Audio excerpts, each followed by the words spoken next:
안녕하세요. 시와 마음의 이광재입니다. 이번 시간에는 제가 최근에 읽은 책을 간단히 소개해드리면서 그 감상을 공유해보고자 합니다. 제가 읽은 책은 김용택 시인이 지은 인생은 짧고 월요일은 길지만 행복은 충분해 라는 책입니다. 시 모음집이면서 김용택 시인의 이야기가 조금씩 섞여 있는 책인데요. 평소에는 한 명의 시인이 쓴 그런 단일 시집을 읽다가 정말 오랜만에 시 모음집을 읽어보게 되었습니다. 제목에서도 느끼셨을 것이지만 감수성이 있고 직관적이고 주제 전달이 분명한 책입니다. 만약 문단에 진입하고자 하시는 분들, 시를 공부하시는 분들이라면 그간에 느꼈던 시에 대한 답답함을 잠시 해소하는 책이 될지도 모릅니다.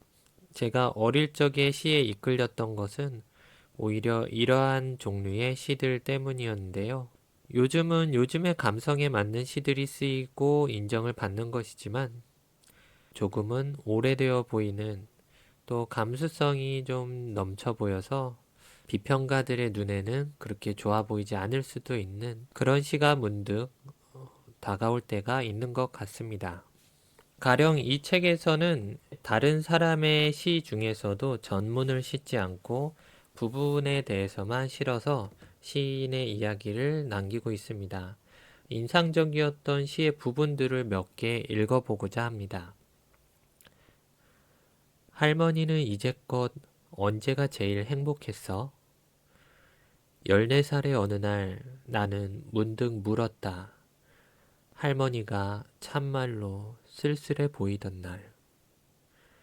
지나온 세월을 이리저리 더듬으며 천천히 생각하실 줄 알았는데 할머니는 의외로 단번에 대답하셨다. 아이들을 화로에 둘러앉혀 놓고 떡을 구워줬을 때. 이바라기 놀이코 답 중에서 또 한 페이지를 읽어보겠습니다. 하루에도 100번이나 꽃처럼 많은 생각이 피어난다. 피는 대로 두어라. 되는 대로 되라지. 꽃이 활짝 다 피는 일도 있어야 한다.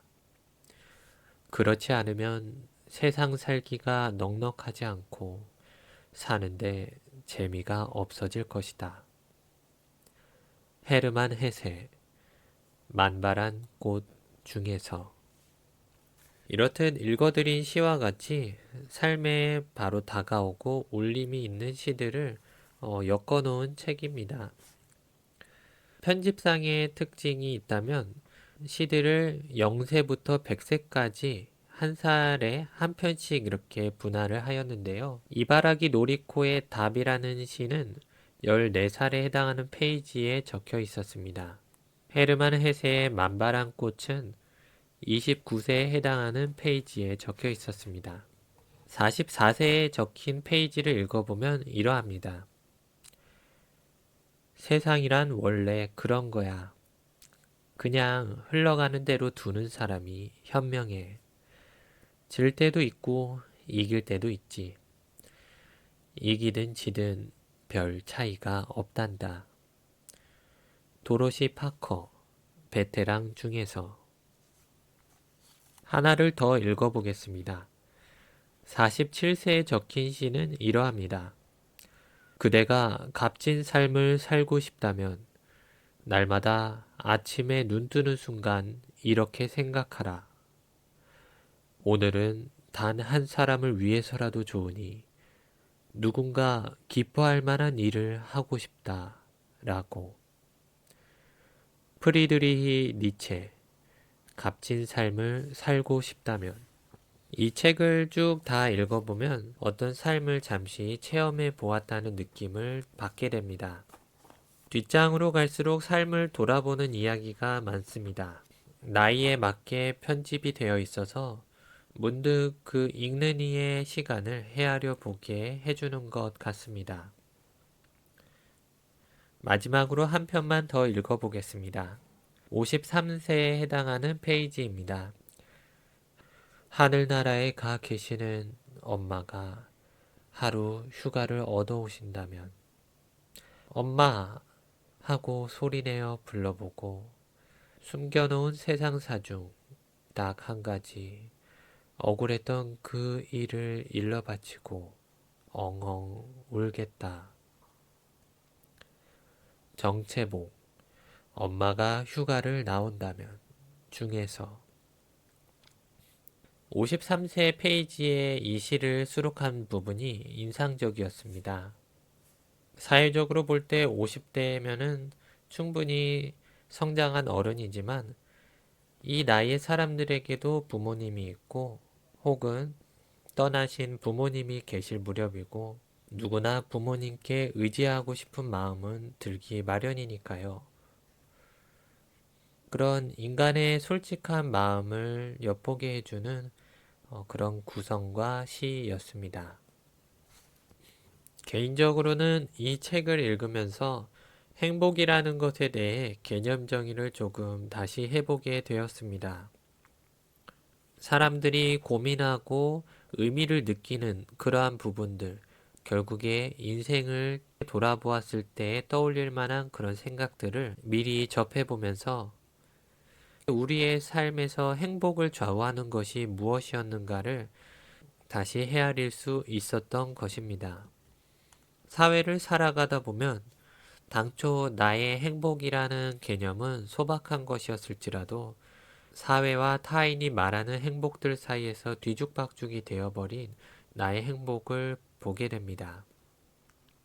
인생은 마음먹은 대로 이루어지지도 않고 열심히 추구했던 것도 막상 뒤돌아보면 조금 아쉬움이 남기도 합니다.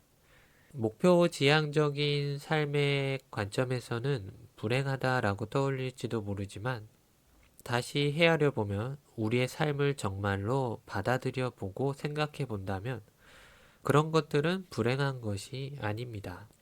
그 뒤섞이고 흔들리고 혼란스러웠던 시간을 그래도 올곧게 빠져나왔다는 사실과 자신이 그럴 수 있게 일상을 채워주고 있던 작고 소중한 것들의 충분함을 느낄 수 있기 때문입니다. 행복은 늘 곁에 있다는 말들은 식상합니다. 나의 오늘이 그렇게 대단하게 느껴지지 않는데 행복이라니 인정하기 머뭇거려질 수도 있습니다.